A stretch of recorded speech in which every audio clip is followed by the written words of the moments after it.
Ahmedabad air tragedy માત્ર એક દુર્ઘટના નહોતી, તે અનેક પરિવારો માટે જીવનભરની પીડા બની ગઈ. પરંતુ આ આફતની વચ્ચે કેટલાક એવા ચહેરા પણ સામે આવ્યા જેમણે આશા જીવંત રાખી. કોઈએ જીવન બચાવવા માટે દિવસ રાત એક કર્યા, તો કોઈએ માનવતાનો હાથ લંબાવીને અજાણ્યા લોકોની મદદ કરી. જોઈશું આ ખાસ અહેવાલમાં. વિમાન દુર્ઘટના સમયે સિવિલ બની આશાનું કેન્દ્ર.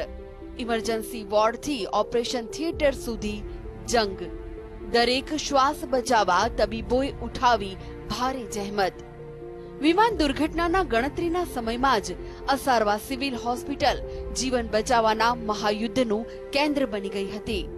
એક પછી એક એમ્બ્યુલન્સ અને ઇમરજન્સી કોલ્સનો અવિરત પ્રવાહ હોસ્પિટલ તરફ વળ્યો. ઇમરજન્સી વોર્ડ જાણે એક રણ મેદાન બન્યું હતું, જ્યાં ડોક્ટર્સ, નર્સિંગ સ્ટાફ અને પેરામેડિકલ ટીમ પોતાની સુધબુધ ભૂલીને કામ કરી રહ્યા હતા. હાઈ એલર્ટ જાહેર કરી વધારાના ડોક્ટર્સને બોલાવી લેવાયા હતા.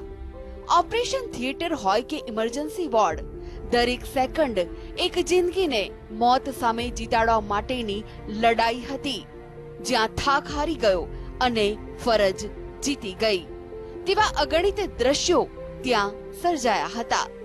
જેને ઇન્જરી થઈ હોય, મેજોરિટી લોકોને બર્ન્સ અને ફ્રેક્ચર અથવા માર વાગ્યો હોય, પડી ગયા હોય, દોડી ગયા હોય, એવી રીતની પરિસ્થિતિમાં દાખલ કર્યા.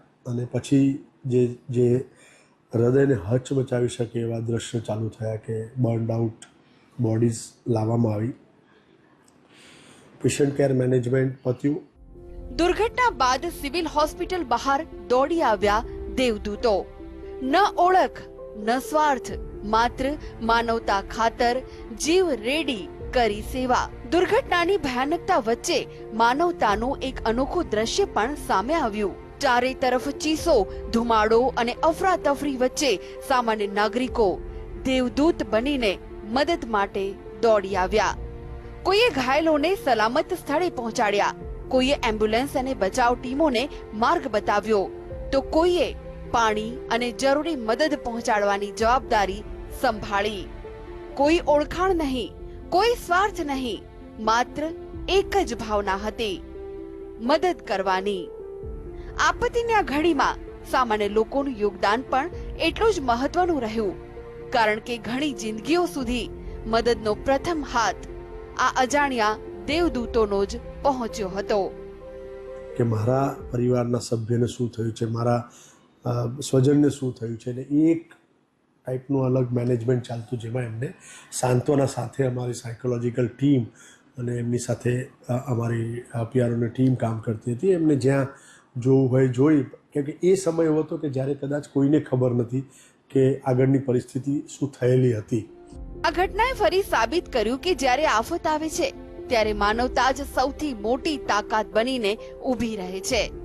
અમદાવાદ એર ટ્રેજેડીએ આપણને રડાવ્યા છે, પરંતુ આફતની વચ્ચે ડોક્ટરોની નિષ્ઠા, તંત્રની કામગીરી અને સામાન્ય નાગરિકોની માનવતાએ એક નવી આશા પણ જગાવી છે.